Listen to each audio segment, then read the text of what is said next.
Yeah, hi Seba. Very happy to meet you in our chat or basically a soft podcast. And very first question: you describe yourself as fractional CTO. What fractional means?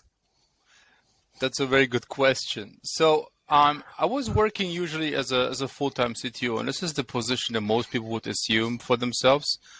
But I'm also now working as a coach for CTOs. I'm working with them basically to help them to get up this very steep learning curve that you always have when you start a new position and you basically think you're not worth it, or you basically are it's too much for you.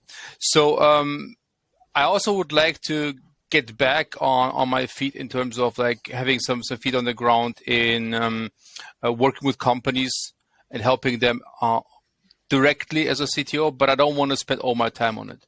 And this is where the word fractional comes in. You basically sell a part of yourself. Like this is modern slavery, right? But it also it's fun for you. It's because you like it. So fractional CTO is somebody who does the role of a CTO and basically doesn't do it for 40 hours a week, but agrees with the company that I don't know, it could be 2 days, 3 days a week, and they basically fill that role as well. And some startups who basically just get started, they don't need a full-time CTO yet. Maybe they are still in the planning phase and stuff like that. When I look at what you've done in Berlin, you've actually done quite remarkable things. Very few people would wish to accomplish so much as you did in your short time. And I just will touch upon a few steps in your career. So one of my favorite, I don't know, when I've mentioned to you, you were a short time a CTO of Zalando. Then after that, you were, you've built as a lead architect one of the most successful fintech platform, Bergfuse. At least I used it several times for fractional purchase of some real estate projects. When it comes to scope and size, StudiVZ, or basically for those of you that don't know, StudiVZ was an answer, or basically the pioneer of social network, or basically Facebook of Germany. You were done quite a lot of things, and what's most interesting, toward the end, you were the developer advocate. So your job was actually to go around and spread the mission, spread the world, or basically, be the preacher of the good intentions of the platform. I met you, and I'm biased here, as working under your command and contest. So you were my boss and leader, and now collecting all these cultural gatherings. You're actually you're one of the most successful CTO coach, and on top of that, you're able to work fully remotely and call yourself a digital nomad. So I will it's a lot of information, It's a mouthful. Maybe I should clarify one thing first. Because of the Zalando story, you just reminded me of that. Like it's been a while. It's been like, I don't know, 15, 20 years ago. So maybe I want to put this straight, because people are gonna start looking for me like as their official. So I was CTO of Zalando for a week, because so I signed the contract and didn't even start the job yet, and I had a very tough week of thinking about. And the thing is, it's been like 15 years ago, right? Or even, I don't know, it's 100 years ago for me. And I learned them. I saw them as a company that had shoes on the table, like everywhere. So I went to visit them, and there were shoes everywhere. And I'm not so much of a shoe guy, right? But this just stuck with me. So I in the end, after a week of thinking, I was like, I can't sell shoes. This is just not me, right? So it was very challenging. It was a good technical mission. Everything was really interesting, and I was really ready to start and basically ready to quit my old job. But I just wasn't a shoe guy at this point, right? And they were a shoe company at this point. And of course, I could have contributed to their transformation as they are today. I'm not saying that, but I just sometimes you just have to make, I don't know, for yourself, even an unpopular decision, but you have to be honest to yourself. And if you can't sell shoes, you just shouldn't sell shoes. Sebastian, and if they were selling T-shirts, would that change your decision? And I'm asking this because, you're also known for having the biggest collection of CTO flavored T-shirts. Yes. Well, in retrospect, I honestly have to say that there are a couple of factors that basically made me stay with StudiVZ, and one of these factors was that I was offered this role as developer advocate as StudiVZ by my old boss, who was like, yeah, let's just do some lean micro teams and start working on new research projects. And that was at that time so much more interesting to me, right? So I was like, okay, so we can work for the largest company. For me, it was the largest company I was working for so far, and just get people on experimental ground and do experimental projects, and at the same time also create a community around our API, create a community around us being a platform where people can also make money. So there was so many great reasons and interesting reasons to stay, that in the end also this was a huge reason for me that I didn't take the other job. I didn't want to stay to the other job. But as well, as I said, just being doing something that you really like and where you see yourself grow was always a huge my goal. And I just had my impression was that I could grow at my old company more than I could grow at this new company. Why do you think it didn't work? Why StudiVZ did not become meaningful competitor to other social networks? So there, I think there are a couple of factors here. Basically, visually, we're always running behind Facebook, right? Because the visuals there was a stunning resemblance. Let's put it this way. And even though I can assure you our software was completely ours because I was part of the team who's writing it. So I know we didn't copy paste stuff, right? We copy pasted stuff, but our own stuff. This is what happened, right? This is what I'm still fighting, copy paste programming, if you copy paste your own code. But we didn't copy paste any code from any other parties or from even Facebook, as that was claimed. So that I want to put aside. I can assure you this was all our code. But in the end, if there's a company like Facebook, it's that big, they have such a financial power and such a marketing power. It's then just a network effect that basically makes you fall. So when Facebook basically allows people to do more things than they allow your platform, because you're basically always behind, right? You always, all the features you're building, you're just going to be copying them. So you can never win. If you're copying somebody who's 100 times your size, you can never win at a certain point. And to the network effect, as I mentioned, just families, communities will switch completely over time. And this is why I think that people just went away, and it wasn't that interesting. And Facebook had the better features. I can assure you that. So I think there's always a good time for everything, and there was a nice time for us to build this platform. But in the end, the bigger guy always wins. Do you believe it's a matter of marketing budget, or still engineering excellence that could put you in the leading position? So I mean, as I said before, it's a long time ago. I have to recall a couple of things. But in general, if you and me would start a new startup and we would start, I don't know, selling T-shirts, would marketing matters more than our ability to provide outstanding engineering product? So it really depends on the kind of product you're building. If you have to convince people, if you have to build your audience, if you convince people that they need your product, of course, marketing budget always will win. But if you are solving a problem that everybody has, and you're just taking pain away from them, and they already understand that they need you, then you just have to be excellent at execution. And I can compare this because the thing is that while we're building StudiVZ, it was like giving people the shiny ball, like something to play around with. When I was later in fintech, it was exactly the opposite. I was just taking away something they really hated. And so they were like, we didn't have to convince them so much, right? But some people just had to understand that we are not giving them something new, that we're not giving them something to play around with, but we're taking away pain from them. So I think we need so much less marketing in fintech and in banking than we need in social networking.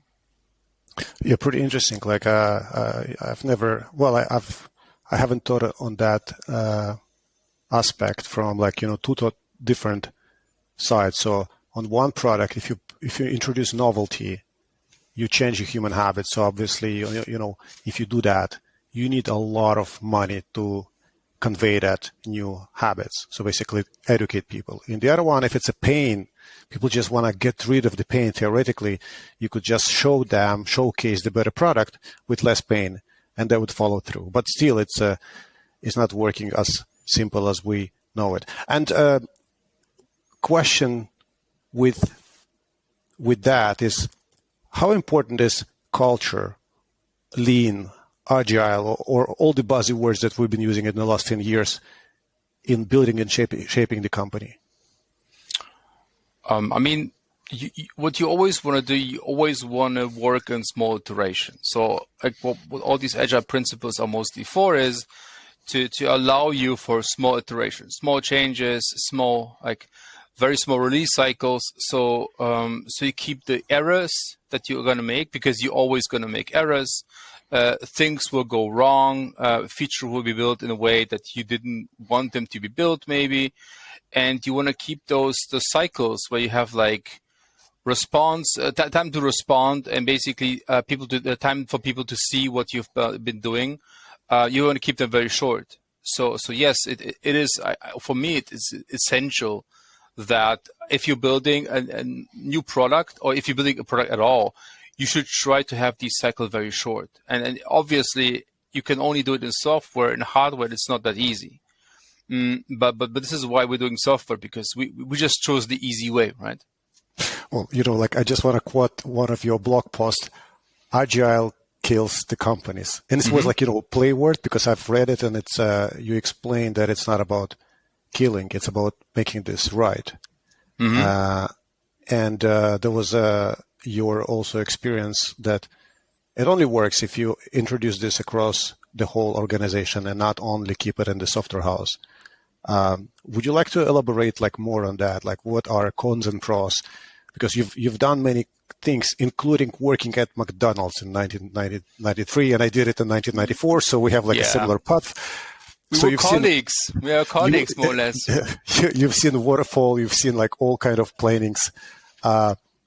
If you were to advise young developers, CTOs to be, what methodology, or how important is methodology, and how they should think about it and approach that?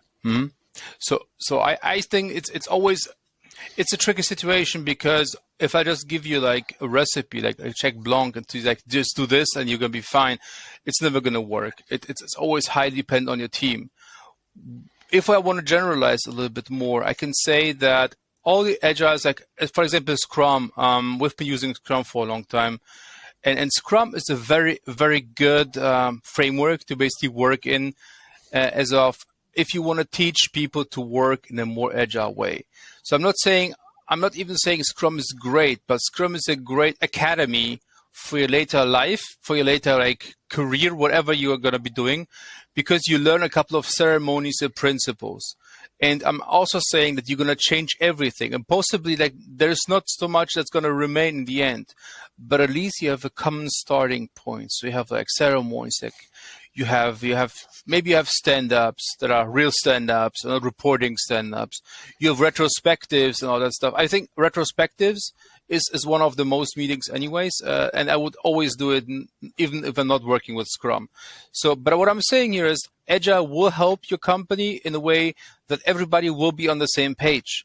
And why I was saying in this blog post that Agile is important, that will kill your company, is if you're just doing it as an engineering department. If just one department does work in an Agile way, and the others just look at them and don't understand what the hell they're doing, this is where you're going to split up your company in those who basically think that you're crazy and those who basically think that the way they've been doing it all time before is the right way to do it, or basically they shouldn't change the way of opinion of how they work. So then they're going to have two different groups of people working different ways. And this is how basically your company will get killed. So it will not be killed by using Agile methodologies. It will be killed by using different methodologies that are mostly opposing to each other. And this is why I think that we have to bring the understanding that we have from engineering to all the other departments of the company. And obviously not everybody can work in the same way. And this is where individual coaching comes in, right?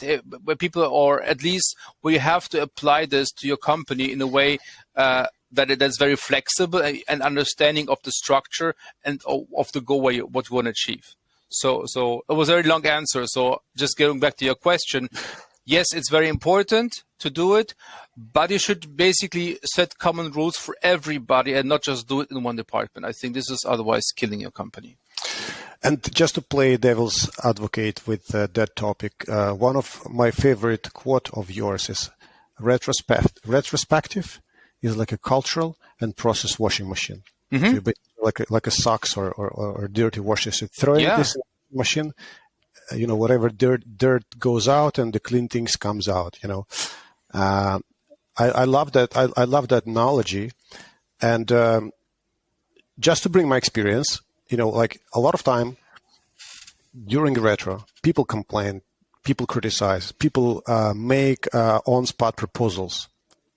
And those proposals sometimes even affect the framework itself. So instead of having dailies, people say, like dailies is crap. Like I'm too busy with even my stuff, and nobody even listens what I'm doing. Or we let's just do like a quick update on Slack. This is what I'm doing, and this is what I'm not doing, and that's it. A lot of time, I see that if you introduce this freedom for people to express themselves, then the loudest voices in the room might actually change the direction how your framework is working. So this is why we end up having Scrum bans and all kind of mutations of Scrum. What is your approach to that? Mm-hmm. So in the end, yes. So I mean, look. I have ideas on that because I've done so much wrong. I want to preface this, right? Because everybody, I'm not like saying here, like, you're doing it all wrong, you should be doing it differently. Of course you should. But the thing is, I did not know this when I started, and I had to learn this the hard way. And you will also have to learn things the hard way. In general, I would say, if I have retrospective, and the retrospective basically brings out a couple of issues and people just run into having solutions already, then I would say that it's more important, first of all, that you, and it could be even you as a manager, if you're part of the retrospective, this is also one other thing, right? If you as a manager express what you need to achieve as well. So if you say like, look guys, I need to make sure that there are no blockages, for example. There are no blockers, right? So I need you guys to exchange everything that's blocking you, or exchange your progress, because otherwise I'm going to run behind time, or I'm going to basically kill the deadline, whatever that happens, right? So you basically exchange your what you need and your expectations with them. And this is a common mantra. Like, if you have to give them also your expectations so they can work towards you. And so just because a developer says, well, I think it's a waste of my time because I don't want to share, like this is of course not in no way part of a teamwork. You might not want to share, but I need this input because I need to prepare your way for the next project, for example, or I need to prepare a couple of things. I need to keep stakeholders updated, whatever there is. So please also look at me. I have these requirements. How would you solve this? So I'd rather give it also into the hands, but giving them more requirements and the expectations. Because if some suggestions are made in the realm of no expectations, only my expectations are counting, then of course there will be a solution that's very egocentric. So I think, because I also think that what you're just saying, the solution that you have been, the thing is that basically not to do stand-ups at all, it's very egocentric. Like, yeah, I'm not going to do it. I don't feel like sharing today, right? That's good. That might be working in some anonymous group, but it doesn't work in a collaborative field. So staying with collaborative, so it comes to basically the teams we shape, and you've been advocating or pioneer or of fully empowered teams. I think like when I joined Contest, when I worked with you, you were the first startup in Germany who fully embraced remote teams in the fully regulated fintech environment. Anywhere else, you had to do all kind of compliance and NDAs and making sure that all developers and data sits in Germany. While at Contest, we had developers working in Georgia, Ukraine, Belarus, like Russia, you name it. Like it's been fully remote. And if you were to advise or actually, be the sparring partner for anyone thinking about remote first, remote flexible, in-house, etc., what do you think is going to be the future forward model for the industry to be efficient? Mm-hmm. So first of all, I need to make a correction, because of course our data was always where it should be, but the developers weren't. So there are two things, right? Being compliant and having being more remotely.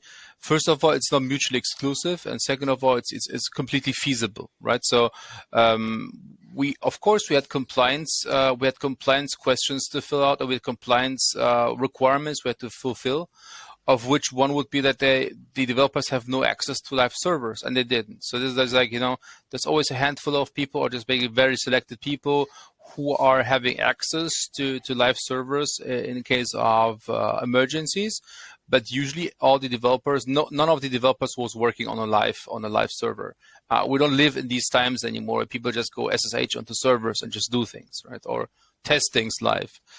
So this is way over, and I think this is a good thing. So this ability enables us to basically have a remote working developer team that never sees the real productional data. So this is the preface for the whole thing that's going to come now.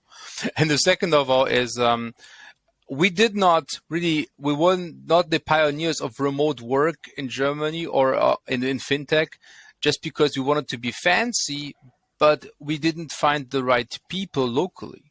So there was more out of despair, and we just tried to make it a virtue, right? And it worked for us pretty well. So I think this is sometimes you have to adapt to your circumstances, because you're always going to be only able to hire the best people out of those who apply for the job. And if you don't have the right people who apply for the job, you're going to be able to grow your team. Is cultural flavor overrated, or did it play an important role? Like, how do you actually build remote teams with all kind of people across all kind of different cultural backgrounds? So define cultural flavor.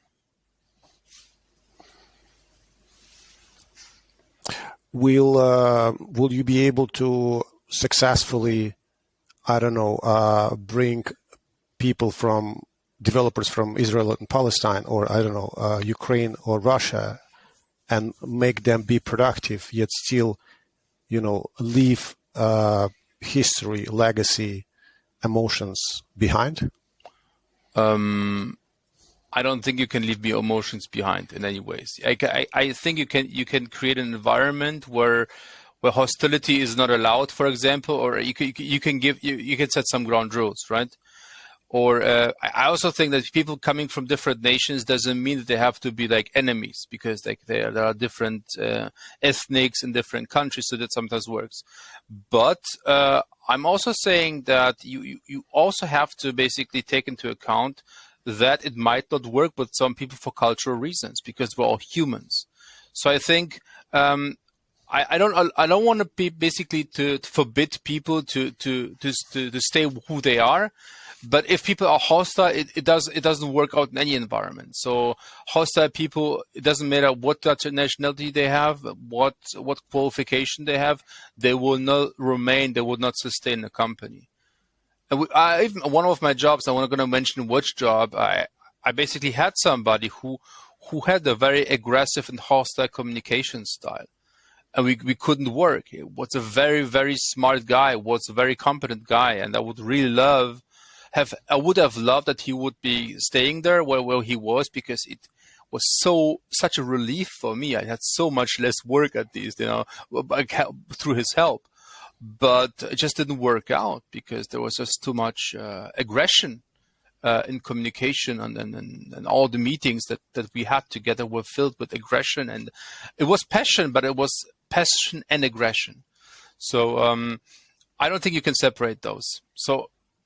But your question was more like, could I imagine Palestine, and I think it's a constructed case. I would have to see. I cannot tell you that I'm good at doing that. Yeah, I think it's always a one-on-one case, and still staying with this, cultural flavor and ethnicity. You speak 5 languages. Like you are fluent. You're fluent in French, Spanish, German, English, Polish. By the way, I love your surname because it means branch. So yes, it means branch. GitHub branch analogy in Polish. Where were you born? I was born in Poland, actually. So in 1974. So who are you, Sebastian? Like, what if you describe yourself in the... So I'm a secret agent, by the way. So sorry, but I'm hiding in plain sight. I think I'm a tech guy who loves people. I think this is always my short description. So when I was 9 years old, I got my first computer. I was typing in some basic code, and I kind of liked it. And then my school later on, I guess we were the first school who were using Apples. Like. There were Apple Macintosh computers with you could just throw them away because they had this grip on top, and you could just throw them away. They were costing like $10,000. They were expensive like crazy, and they had a 9-inch screen. So most people have a larger tablet today than I had my first computer screen. And there I learned to program, like also object oriented. So I really loved this. Where I started, and my school was they were pretty welcoming to everybody who basically loved to code or wanted to basically live this passion. So I was nerding away a couple of years of my youth, and then I just basically started to study in Berlin and stayed there and worked from there. So I think, because I always liked it, I didn't know what else I would do, because I liked computing and writing programs so much that I was kind of confused, because like, how can I know, right? Most people just discover their talents later on, whatever. And I was like, no, I just want to do this. I'm this boring kind of guy. I'm just going to stay here. Like, I'm just going to stay with coding. And this is what I did all the time. Well, I met you in Berlin. Funny enough, I think we met at some sport ground. Although sport was never like a big passion for you, but still you do your workouts. So no, I was yes. Put up for that, because sport is a big passion to me. But you describe yourself as a pure digital nomad. Mm-hmm. What does it mean, and how did you come to become a digital nomad? So that's a long segue. I have to give you that. So first, I tried to make the connection between sports and being nomad. So at least I move more. I'm more outside. So let's maybe start this story a little bit like where where it all ignited. So we were in Berlin. It's almost like 1.5 years ago. And so we were there with my family, and we're like, oh, I don't know. It's always the same. Why are we doing all this the same, right? So we kind of like, I don't know, maybe it's also midlife crisis for me. I don't understand. But there was some motivation to basically go for a vacation. And we did this a couple of times. And so we got a camper van and all that stuff. And so we like this over the weekend going somewhere. And then at a certain point, we're like, so why don't we do it for a longer period of time? Right? Why don't we just go away? It's just, weather's bad, like the winter, the summer is over, the winter's gonna come soon. Let's just try to do something new. And we just decided to go for a year, on a 1 year like explorative trip. Like how would this be for us to live in a camper van, right? And so we went through Norway to Spain, made like 30,000 kilometers because it was a slight detour. And we kind of liked it, and we got used to this way of living. And alongside, I also was working, and I have to tell you, like, it's hard to change. Like when you're working in the office, like every day, and you spend 8 hours a day at the office, you have this rhythm, there's a cycle, and you have everything is set up for you. And then if you go and live in a car, it's a huge change, and you start working way less. And for me, actually, working way less was good for me because I was having a burnout before. So this was also one of the reasons why we decided to go on this trip. And so you work way less and you appreciate more the time you have in an office. It was kind of funny. And so then after the year, I was just like, oh, we don't want to go back. Let's do another year. So we go another year, right? So and we feel like we can make it, we get prolongated now for a couple of times. So I'm not saying I'm never going to go living back in some like apartment or somewhere, but I kind of like feel great as it is today. And we can always go away if the weather gets bad, right? So, but infrastructure is an issue. So infrastructure is an issue. And we always have to realize that you are living you are looking for internet, for example, you're living somewhere just because you are able to work. So you have to make it work. So you find a place, you can have a calm place where, like right now here, where you can sit and concentrate on your projects. And so this is no vacation. This is something different. It's like living on the road. This is why I call this a nomadic lifestyle, because this is what the nomads did before. They also didn't have like a very fixed home. They also went from one place to another, but they also were mostly, now correct me if I'm wrong, but they were mostly guided by work. Like so if they had to work here, they were basically on the farms, and they basically were following their work. And this is somewhat what I do, because I always go somewhere where I have all the facilities to do my sessions, for example, or to work for a company at some capacity, and where I can basically concentrate. So and I like this word nomad in a way, because it has been it has grown in society right now, and so most of the people now understand what it means. Are there any specific tools that essential for somebody like you who needs to live on the road and work on the road and be productive, and also, I don't know, schedule sessions, have internet, like basically how to organize that environment that you're still able to discipline yourself? Yeah. Are there anything that, like without you wouldn't be able to do? What are those? Yeah. So the first and most important ingredient you need to live such a life, and this is the one I struggle the most with, is discipline. Like you mentioned it yourself, like if you're at the office and working for a company, working for somebody, you can slack days off. It's very easy. If you slack off days when you're booking a co-working space, you're paying for it, and you're supposed to make money of it, let's put it that way, and you're slacking off, that hurts, that really hurts. And so this, while this is like, discipline is very important, but it also, you punish yourself automatically if you're not disciplined. So I think this is the most important ingredient. Second of all is just like technical. Like you need a laptop, definitely. maybe some decent camera, some decent headset.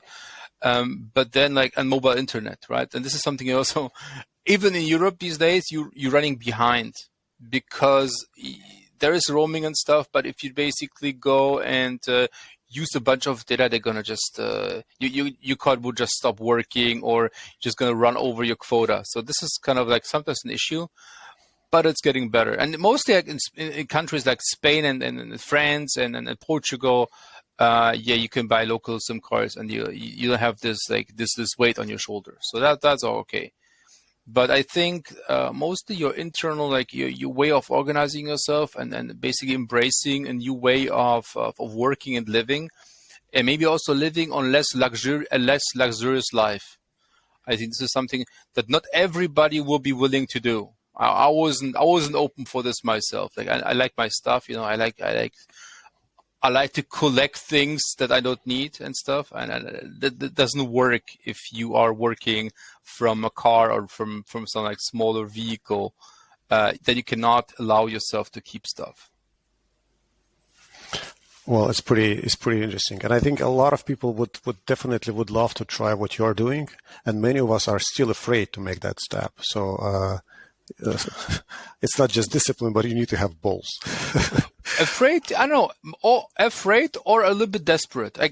I guess you need a little bit of despair, and it's usually if you basically I have to change something, right? Or I'm gonna I'm too tied up here, whatever. I just feel like I have to go somewhere, or I don't know, I need to change something. And so for most of the people, I can just assure you. Because for us, it was the biggest thing is I have a daughter, and the biggest thing for us was oh damn, she's now in school, right? She's now in school, and now since she's in school, we have to wait for another 11, 13 years until she gets 18, 19 years old, and then she can stay on her own, and we can then start to travel. And I think it's a misconception, right? Because in a way, you can always take your child a year out of school in Germany, especially. There is usually not such a big problem doing so, and many schools give you this year off. It's just your inner value system might be telling you, oh, but then I lose 1 year of life. Well, they will not. I can tell you, they will not use this year of life.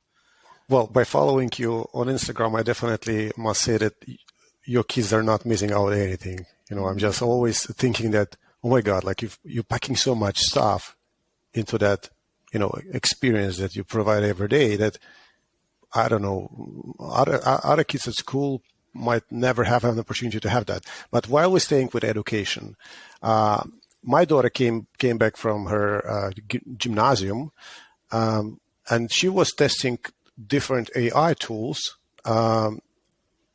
already. I don't know, it didn't come from teachers. The kids started discovering this on their own. Yeah. And one of the tool she came and she says, there is a new tool that's called Character and I. So you're able to chat with your favorite character, like Elon Musk or Zuckerberg, or I don't know. She was using actually some game characters that she's playing. And Dad, give it a try. I could ask philosophical question that I would never ask my teacher. I'm like, wow, why wouldn't you ask this to your teacher? Well, she says, well, first of all, they're going to be biased and they're going to be judging me for asking this. And with AI, I could be transparent and open. And I was like, wow, I was like, I didn't know what to answer because I instantly see massive flow of opportunities why we should leverage AI and not forbid it, but actually let kids explore it and see how this could be used. And I know that you're also very opinionated about the whole evolvement of AI. What do you think about education, AI, and what awaits us in the couple of years because it unfolds so quick? So yeah, education is a bit it's somewhat on the sidelines because I personally, this is still my belief. I personally think that basic education should happen manually and in the artsy way. So writing with pens on paper, just because you need to practice mechanical abilities of your kid and abstraction, all that stuff. It all happens with pen and paper pretty fairly well. So I would say I wouldn't give a tablet to a 60-year-old and say like, yeah, you draw something, whatever. And of course, integrating all the technologies in the coming years, in the coming when the first capabilities are basically taught, then the child should also try new technologies. And my daughter also works with painting programs on tablets and stuff. I wouldn't oppose that in any ways. As of AI, I never heard about the character AI that you just been mentioned. I'm using like ChatGPT myself, right, a bit in an explanatory way, but we should not believe. I think this might be already like some misconception as well. We shouldn't believe that these AI bots are neutral, because they're built by people and the data they've been fed is not neutral. Like they cannot just like say, they cannot just give you very neutral like opinions. So I would say that always think about the fact that it has been built by people, and it might reflect some people's group opinions as well. So don't just like take it like, oh, as this is the neutral truth or whatever there is. As my kid doesn't write and type yet, so like she writes, but she doesn't type those questions, or she doesn't think this in this abstract way. She's only 8 years old. We didn't explore these AI tools yet, like in education. But so this is for me, it's a hard combination to make right now. And maybe many of the skills also, I want to mention this because I think it's very important. Many of the skills that I see that we want to teach our daughter are not technical. They're more social. Like so basically being able to exist in a society, believing in yourself, having a growth mindset that you can learn everything, that you basically can grow from one point to another. And these are things they're completely social. They're not related in any ways to technology, right? And then of course mathematics skills. When mathematics skills come into play, or reading skills, then I could see also those tools being very useful, because they can basically deal. They can summarize a complex. If I basically use ChatGPT, I could summarize complex processes or complex facts into simple facts, so my child can understand this. So I think this is very great, because you always have these moments where it's just like, why is this like that? Like why is the moon still shining today? And I was like, I don't know. And then you can basically go to ChatGPT and then ask these questions and get yourself a child compatible answer. Well, let me linger on that topic, because you've mentioned a very important thing. It's important for us at this stage that our daughter basically learns with a lot of whys, so builds her natural curiosity, and at the same time learns social skills, how to exist, how to be confident, how to be, basically a good human being. And normally there is like a belief or misbelief that when engineers or techies get confronted with business people, we have less of a social skills. So social skills is a dominating domain of business and marketing. And you've been also advocating a lot about, being open, talk, and build relation with your CEO. How to be like, a right partner, right sparring partner, right wingman, so to say. Mm-hmm. What could you, share with me or with the whole community? Because you've done a lot of learnings, a lot more than anyone else could have. So I would say that because I'm mostly working now, so I work as a CTO coach right now. I was to work with CTOs who basically are building a startup, and the startup size is usually, or the tech department size is usually around 20 to 50 people, and so they're sometimes struggling, right? They're struggling because of, I think the most important fact why they're struggling is that everybody else but them doesn't see the business. So the developers just see the software. The developers just see what they can learn as the next technology. But as a CTO, you have to see how basically software and technology just merge with business, and this is mostly your position, and you have to basically be advocate for that towards the developers, and you have to be advocate for developers towards the management, and I think that this is basically why developers do not like to talk so much to other managers, because they don't feel understood. They just don't feel like the other people just appreciate or understand their creative work. And this is actually as a CTO, this is your job to do all this explaining, right? To basically advocate for your team towards the others and understand why your people are so weird, like in parentheses, because they might seem weird, but they all has a reason, right? So you have to basically be a translator between both worlds.